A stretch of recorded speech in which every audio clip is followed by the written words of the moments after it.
la Terre subit un bombardement constant de plasma émis par la couronne solaire.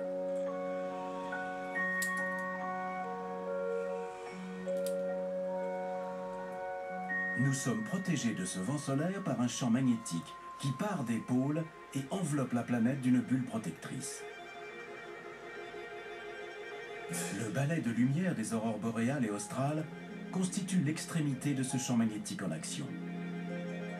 Sans ce bouclier, la Terre serait à peu près aussi habitable qu'une balle de golf dans un four à micro-ondes. C'est l'un des nombreux facteurs qui rendent la vie possible sur notre planète.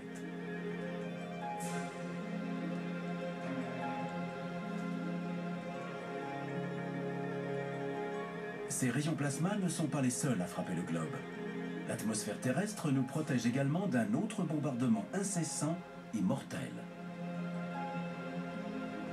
Lorsque le ciel nocturne est dégagé, on voit des étoiles filantes traverser la voûte céleste. Ce sont des météorites qui foncent vers la Terre et se consument au contact de l'atmosphère.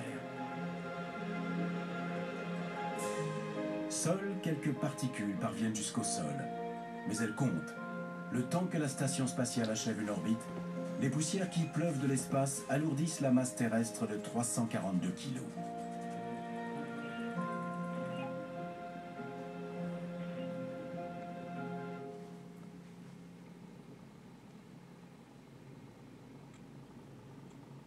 Sur Terre, l'humanité ne s'est pas contentée de survivre. Elle s'est magnifiquement épanouie. En 200 000 ans, soit à peine 10 000 générations, nous avons progressé à une cadence toujours plus rapide et sommes passés de la peau de bête à la combinaison spatiale. Cette capacité à innover, qui nous a été si utile, nous sera indispensable si nous voulons relever les défis de l'avenir. Notre prochaine arène nous emmène justement au Japon, pays du soleil levant et de l'innovation.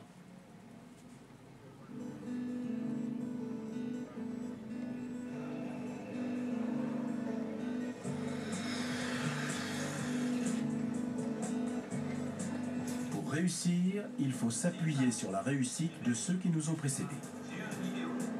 Nous, les humains, avons prospéré grâce à une chose qui nous a hissés au-dessus de toutes les autres espèces.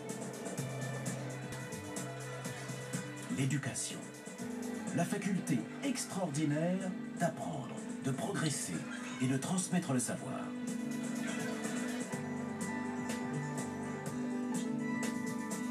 Le Japon possède l'un des meilleurs systèmes d'éducation du monde. Un système auquel le pays doit son avance technologique.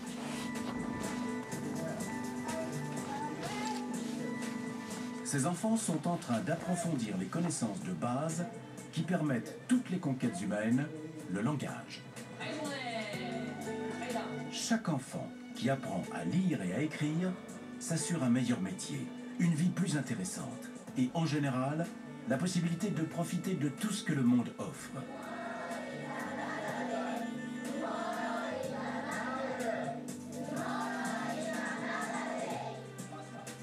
À l'échelle de l'espèce humaine, la lecture et l'écriture ont permis de cumuler 50 siècles de savoir. On économise beaucoup de temps quand on n'est pas obligé à chaque génération de réinventer la roue ou de prouver que la Terre est ronde. Le langage est la principale raison de la prospérité de l'humanité.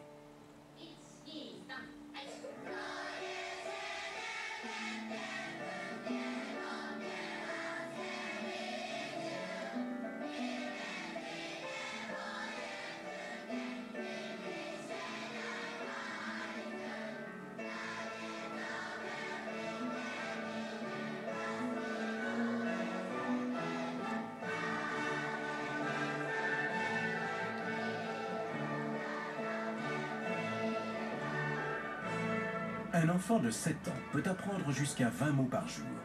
À chaque orbite de la station spatiale, la prochaine génération d'astronautes ou de philosophes apprend donc un mot nouveau. Porté par nos prédécesseurs, c'est ainsi que nous construisons une société capable de grands exploits.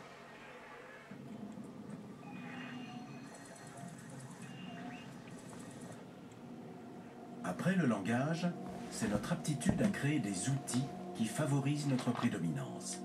Et on n'a jamais inventé d'outils plus performants et plus adaptables que l'ordinateur. Naturellement, la station spatiale en regorge. Mais contrairement à ce que vous pourriez croire, ils sont beaucoup plus lents que ceux de votre bureau.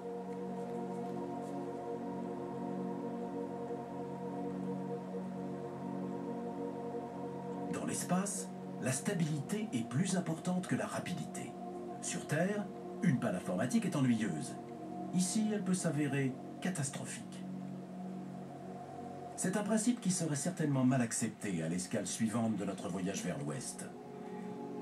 La Corée du Sud se développe en construisant sur les succès des autres. Dans les années 1960, son PIB était comparable à celui de l'Afghanistan.